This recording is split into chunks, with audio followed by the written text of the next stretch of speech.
बच्चों, आज हम एक सामान्य विषय पर आपसे चर्चा करेंगे। बाजार दर्शन पाठ के प्रश्न अभ्यास तो हम करवाएंगे ही, लेकिन इसके साथ साथ एक सामान्य विषय यह है कि अब तक हमने आपको जो ऑनलाइन क्लासें ली है उसमें से CBSE के द्वारा कितने पाठ आपके पाठ्यक्रम से हटा दिए गए हैं, उसकी आपको एक सूची बनानी है, जो मैंने आपके 12वीं A और 12वीं B दोनों के ग्रुप में डाल रखी है। दूसरी बात है कि आपको एक प्लानिंग बनानी है। उस प्लानिंग के तहत आपको इस ऑनलाइन जो पढ़ाई की करवाई जा रही है आप लोगों की, इसे सफल बनाना है हमें। बहुत सारी कठिनाइयाँ आपके आएगी इससे, क्योंकि हो सकता है कि आपके माँ बाप के पास इतना टाइम ना हो या मोबाइल एक हो, लेकिन फिर भी हमें इसको एक सफल सत्र के रूप में ऑनलाइन बनाना है और आगामी कुछ महीनों तक या पूरा साल इसी तरीके से ये सत्र चल सकता है। तो इसको आप एक सीरियसली लें, इसको आप जैसे आपकी कक्षा में जो पढ़ाई होती है उसी अंदाज में आपको इसको लेना है। जैसे कि हमने बताया आपको कि अब तक गद्य के अंतर्गत ये हमारा दूसरा पाठ है। इससे पहले वाला जो पाठ था वो भक्तिन, और जिसकी लेखिका महादेवी वर्मा, एक रिवाइज करवा रहा हूँ आपको मैं कि किस तरीके से हमने उस पाठ में क्या पढ़ा और इसमें हमने क्या पढ़ा। भक्तिन पाठ में हमने महादेवी वर्मा ने एक ऐसी संघर्षशील भक्तिन के चरित्र को हमारे समक्ष रखा है, जो जीवन में कभी हार नहीं मानती है। भक्तिन पाठ हमारे जीवन से जुड़ा हुआ है, क्योंकि भक्तिन पाठ को जब आपने पढ़ा और हमने उसको समझाया तो आपने उसमें पढ़ा होगा कि किस प्रकार से भक्तिन बचपन से लेकर के और वृद्ध अवस्था तक संघर्ष करती है, क्योंकि जीवन एक संघर्ष है। भक्तिन का बचपन दुख में बीता। भक्तिन जब बाल विवाह उनका किया गया तो ससुराल में उनके ससुराल वालों ने उन्हें परेशान किया, यहाँ तक कि उनकी जो बेटियां हैं उनका भाग्य भी एक तरीके से वैसा ही निकला जैसे भक्तिन का। लेकिन एक दूसरा अध्याय उन्होंने महादेवी वर्मा के सानिध्य में आकर के शुरू किया। तो जीवन में परेशानियां बहुत है, ये हमारे साहित्यिक पाठों से भी हमें ये प्रेरणा मिलती है। तो किस प्रकार से भक्तिन ने अपना जीवन एक सफल तरीके से सुधारने का प्रयास किया और कैसे उन्होंने अपना अस्तित्व बनाया, इसमें नारी संघर्ष की कहानी को स्पष्ट किया गया है। ठीक उसी प्रकार से बाजार दर्शन जो हमने कल वीडियो डाला, उसमें बताने का प्रयास किया है कि जैनेंद्र कुमार जी का जो अनुभव है, उस अनुभव को आप युवा पीढ़ी के समक्ष साझा किया है। उन्होंने अपने मित्रों के माध्यम से इस बात को स्पष्ट करना चाहा है कि बाजार का जादू किस कदर हमें प्रभावित कर रहा है। जैनेंद्र कुमार जी ने पाठ लिखा बहुत पहले, लेकिन आज उसको हम देख रहे हैं कि किस कदर बाजार जो है वो हम पर हावी होता जा रहा है। बाजार से ही बहुत सारी चीज़ें समाज में आई है। जैसे उन्होंने अपने मित्र की पत्नी का उदाहरण दिया कि बाजार में गए दोनों दंपत्ति और एक बंडल उठा करके लेकर के आए गए कोई आवश्यक चीज़ों के लिए। भगत जी का उदाहरण दिया कि भगत जी भी के ऐसे व्यक्तित्व के धनी थे जो चूर्ण बनाते थे, उनका चूर्ण बहुत प्रसिद्ध था। परंतु 6 आने पैसे कमाने के बाद में उन्होंने ये निश्चय कर रखा था कि मुझे और ज़्यादा नहीं कमाना। तो भगत जी के जैसे व्यक्तित्व को अपनाने की आवश्यकता है। हमारी आवश्यकताएं बहुत है, इच्छाएं बहुत है, परंतु उन इच्छाओं को कैसे नियंत्रण किया जाता है ये भगत जी के माध्यम से हम समझ सकते हैं। तो हमें भी अपना एक आवश्यक जिसे हम कह सकते हैं कि हमें अपने मन पर नियंत्रण रखना बहुत ही आवश्यक है। हम ये सामान्य चर्चा इसलिए कर रहे हैं क्योंकि बहुत ज़रूरी है आपके लिए। जैसा कि 12वीं का जो परीक्षा परिणाम आया, आपके साथियों का परीक्षा परिणाम आपने देखा, बहुत अच्छा हमारे केंद्रीय विद्यालय सिंगरौली का रिजल्ट है वो 12वीं का रहा है। आशा करते हैं कि इससे बेहतर आपका रिजल्ट हो। आप लोग अपनी कॉपी बनाइए और उसमें इसको नोट करने का प्रयास कीजिए। अब हम चर्चा करते हैं बाजार दर्शन पाठ के प्रश्नोत्तरों। देखिए, बाजार दर्शन जो पाठ है प्रश्न अभ्यास भी करना जरूरी है। हमने एक सामान्य चर्चा के तौर पर इस पाठ को आपको आज दिया है। हम चाहते तो इसके प्रश्नोत्तर हमने कल पीपीटी में भी थे, लेकिन चर्चा करना अति आवश्यक है। पहला प्रश्न है इस पाठ का, बाजार का जादू चढ़ने और उतरने पर मनुष्य पर क्या क्या असर पड़ता है। देखिए, बाजार का जादू कब चढ़ता है? जब हमारी जेब भरी हुई हो और हम बाजार में इन चीज़ों को खरीदने के लिए जाते हैं और उनको सुख खरीद करके हम प्राप्त करते हैं, उनकी ओर हम आकर्षित होते हैं। ये बाजार का जादू चढ़ना है। और उतरने पर क्या असर होता है? आप जानते हो कि जब सामान को हम खरीद करके लेकर के आते हैं और वो हमें जब दुख देता है, जब हमें कष्ट देता है, तो वो जादू उतर जाता है और व्यक्ति दुखी हो जाता है। तो कहने का तात्पर्य कि बाजार का जादू चढ़ने से व्यक्ति जब बाजार में जाता है, बाजार की चमक दमक को देखता है तो बहुत सारी चीज़ों को खरीदना चाहता है, लेकिन जब जेब खाली हो जाती है और वो चीज़ें दुख देती है तो वो नशा, वो जादू है वो उतरने लगता है। आपके हिसाब से इसका उत्तर और भी हो सकता है। अगला प्रश्न है, बाजार में भगत जी के व्यक्तित्व का कौन सा सशक्त पहलू उभर कर आता है? क्या आपको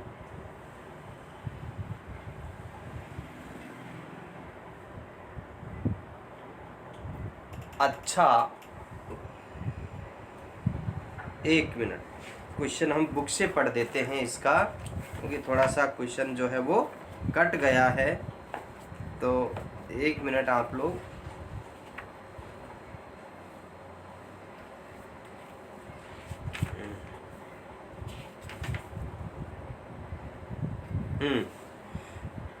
बाजार में भगत जी के व्यक्तित्व का कौन सा सशक्त पहलू उभर कर आता है?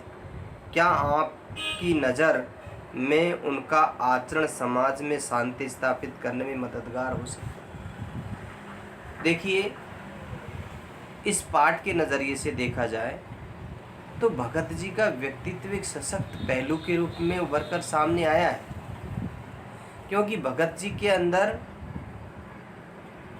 वासना, तृष्णा और ऐसी लालसा नहीं है कि मैं बहुत धनवान बनूं। वो एक संतुष्ट और संतोष प्रवृत्ति के व्यक्तित्व के धनी थे। अपने मन पर उनका नियंत्रण था। इसलिए भगत जी का जैसा अगर व्यक्तित्व आज समाज में अपना लें तो समाज में अशांति नहीं रहेगी।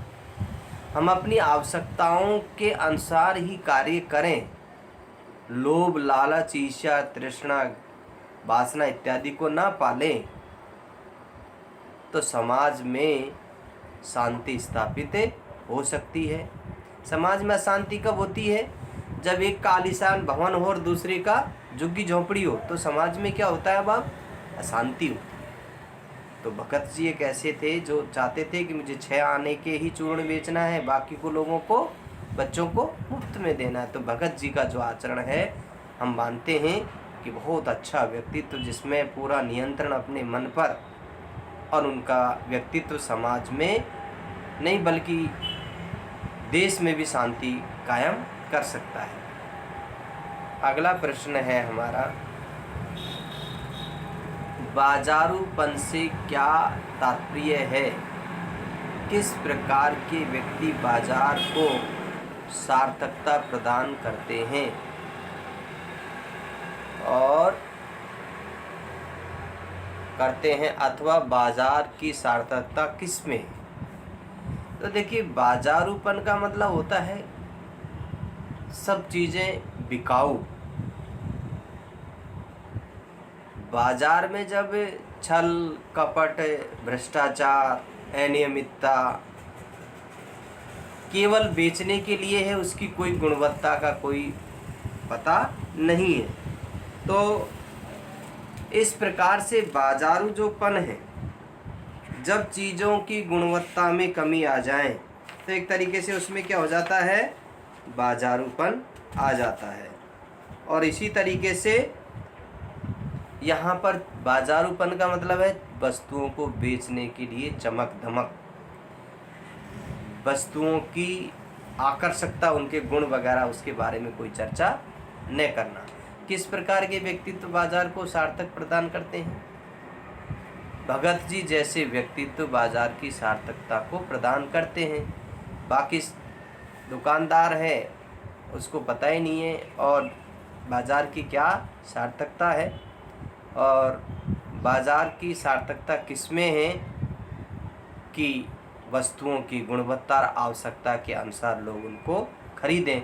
इसी में बाजार की सार्थकता है। ये नहीं कि भ्रष्टाचार, मिलावट, जमाखोरी, काला बाजारी, ये बाजार की सार्थकता नहीं है। बाजार की सार्थकता है लोगों की आवश्यकताओं की पूर्ति करना, लोग भी अपने नियंत्रण के अनुसार उसमें कार्य करें। ग्राहक और दुकानदार दोनों में आपसी सामंजस्य होना बहुत ज़रूरी है, क्योंकि बाजार किस लिए लगाए जाते हैं? लोग अपनी आवश्यकताओं की पूर्ति कर सकें।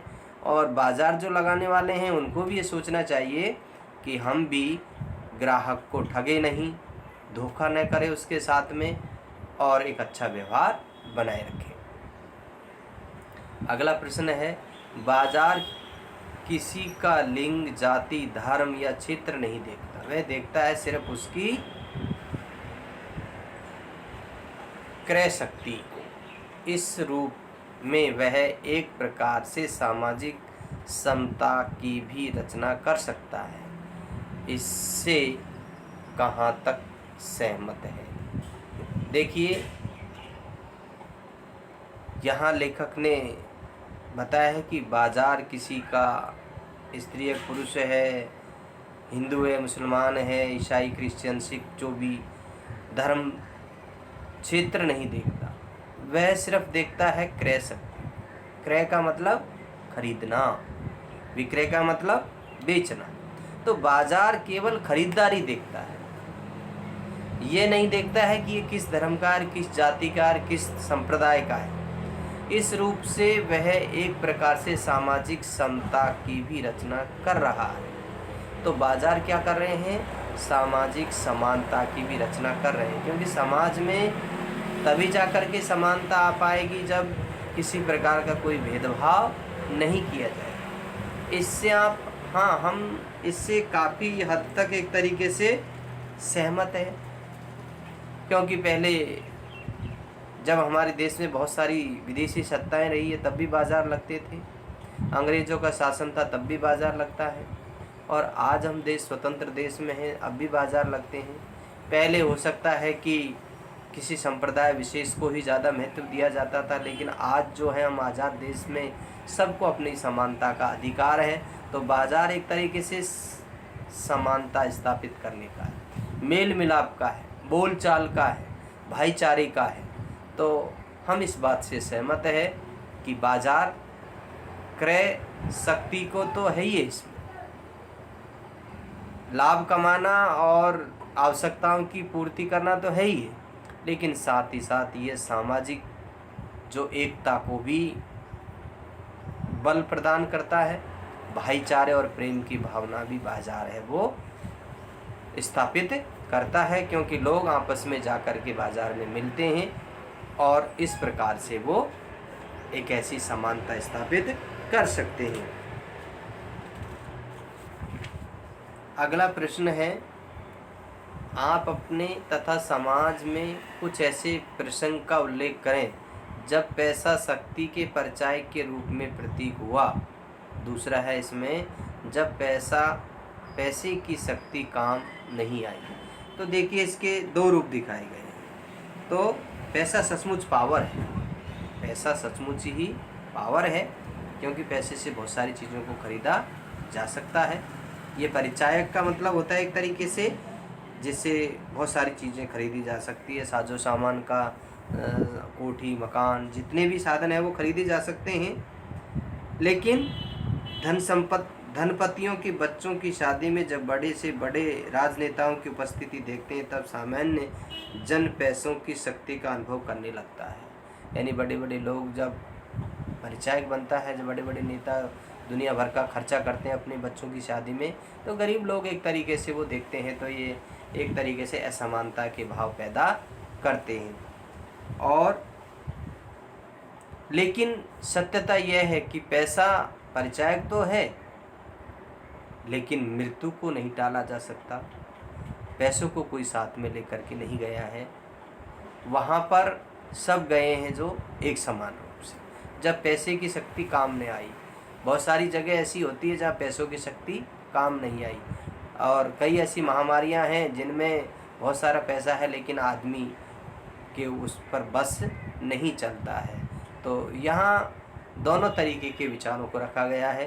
पैसा परिचायक है, बहुत सारे आवश्यक साजो सामान खरीद सकता है, लेकिन प्यार प्रेम इत्यादि और जो मृत्यु है उसको नहीं खरीद सकता है। दूसरी बात है कि जब पैसों की शक्ति काम न आई, बहुत सी ऐसी बीमारियां हो जाती हैं कि व्यक्ति के पास बहुत सारा पैसा है, लेकिन बहुत सारा पैसा लगाने के बाद में भी वे व्यक्ति सही नहीं हो सकता। आगे हैं पाठ के आसपास से हैं। बाजार दर्शन पाठ में बाजार जाने या न जाने के संदर्भ में मन की कई स्थितियां का जिक्र आया है। आप इन स्थितियों से जुड़े अपने अनुभवों का वर्णन कीजिए। मन खाली हो। मन खाली होने का मतलब यह है कि हमारा मन में किसी चीज़ को खरीदने का विचार न हो।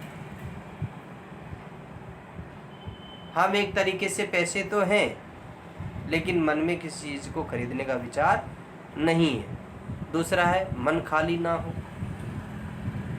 जब हमारे जेब में पैसे नहीं हैं और मन हमारा खाली ना हो तो भी एक तरीके से परेशानी का सबक बनता है।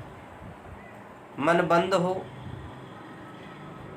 तो ये एक तरीके से अपने अपने अनुसार इनका उत्तर है, आप दे सकते हो, क्योंकि आप स्वयं पर इसका निर्भर करता है। मन में नकार हो, यानी मन में हमारे जेब में पैसे हैं लेकिन हम वैसे ही घूम करके आ जाते हैं।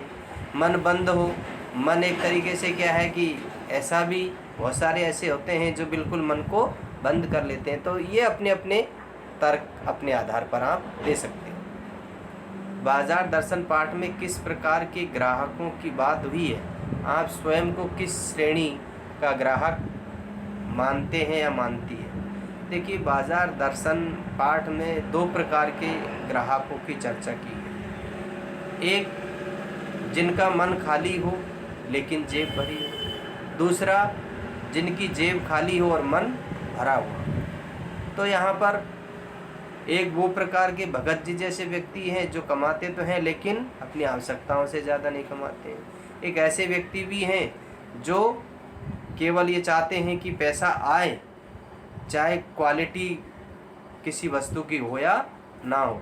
तो सभी प्रकार के ग्राहकों की बात इसमें की गई है और हम भी एक ऐसे अपने आप को श्रेणी में रख कर के देखते हैं कि अपनी आवश्यकताओं की पूर्ति भी हो जाए और किसी वस्तु की गुणवत्ता की परख भी हमें होनी चाहिए। क्योंकि बाज़ार जब जाते हैं तो एक उद्देश्य होना चाहिए। ये नहीं कि हम बाज़ार जा रहे हैं, बिना कुछ सामान की लिस्ट बनाए बाज़ार में पहुंच गए तो पर इधर उधर चीज़ों को देखेंगे और बहुत सारा समय बर्बाद होगा और जो चीज़ें हम खरीदना नहीं चाहते वो चीज़ें भी खरीद में आ जाएगी। जब हम बाज़ार जाते हैं तो हमें एक दृढ़ निश्चय और एक ऐसी सूची बना करके चलनी चाहिए जिससे कि बाज़ार में फटाफट हम सामान को खरीद सकें। यानी कि हमें पहले स्वयं को ये डिसीजन या निर्णय लेना पड़ेगा कि हम कहाँ जा रहे हैं और हमें पूरी तरीके से तैयार है या नहीं। अगला प्रश्न है, आप बाज़ार की भिन्न भिन्न प्रकार की संस्कृति से अवश्य परिचित होंगे। माल की संस्कृति और सामान्य बाज़ार की हाट की संस्कृति में आप क्या अंतर पाते हैं? देखिए, विभिन्न प्रकार की हम संस्कृतियों से परिचित हैं और विभिन्न प्रकार की जो संस्कृतियां हैं वो देखने को मिलती है। बच्चों, जिस तरीके से आप जगह जगह जाओगे तो अनेक प्रकार की आपको हाट बाज़ार है वो मिलेंगे और इसमें बताया गया है कि मॉल की संस्कृति। देखिए, मॉल एक स्टैंडर्ड जगह जो शहरों में है जिसमें सामान्य लोग उन चीज़ों को खरीद पाना मुश्किल है। लेकिन हाट की जो संस्कृति है, हाट का मतलब जो गांव के जो लोग हैं जो एक पर्टिकुलर डे में जो एक निश्चित दिन अपने बाज़ार को एक निश्चित जगह पे लगाते हैं और परचेजिंग पावर आपको किस तरीके से बाज़ार में नज़र आता है। तो देखिए, परचेजिंग जो पावर का सवाल है चीज़ों को खरीदने का, पहले मैंने बताया कि मॉल जो हो वे बड़े बड़े शहरों में बड़े बड़े लोगों के लिए हैं जिसमें रेट जो है निश्चित कर दी जाती है, जिसमें वेट या पूरी उसमें लगा दिया जाता है। लेकिन जो हाट बाज़ार है वो सामान्य और गरीब लोगों के लिए हैं जो अपनी आवश्यक चीज़ों को खरीद सकते हैं। तो दोनों में काफ़ी अंतर है और जहाँ तक परचेजिंग पावर का सवाल है वो बाज़ार में नज़र आती है क्योंकि जिसके पास में जितना पैसा है उस हिसाब से वो अपनी आवश्यक चीज़ों को खरीदता है। तो बच्चों, ये जो बाज़ार दर्शन पाठ है ये पूरी तरीके से अपने जीवन प्रभावित है और आप लोग अपनी ये कॉपी बनाना और इन प्रश्नों को लिखने का प्रयास करना। मैंने आपको पूर्व में बताया कि मैंने पाठ्यक्रम डाल रखा है और जो पाठ हटा दिए गए हैं उन पर क्रॉस लगा लेना अपनी बुक में और जो नहीं हटाए हैं उनको हम बारी बारी से पढ़ाएंगे। जिस तरीके से हमने अब तक पद्य में दो जो पाठ पढ़ाए हैं, दो कविताएं हमने पढ़ाई है, आत्म परिचय और पतंग, दोनों ही चैप्टर हट गए हैं और इसी तरीके से पद्य में भी गद्य में भी आगे जा कर के 2 चैप्टर हटे हैं। लेकिन आप लोगों को सतर्क रहना है और सावधान रहना है और पढ़ाई पर पूरा ध्यान रखना है। आज के लिए बस इतना ही। धन्यवाद एवं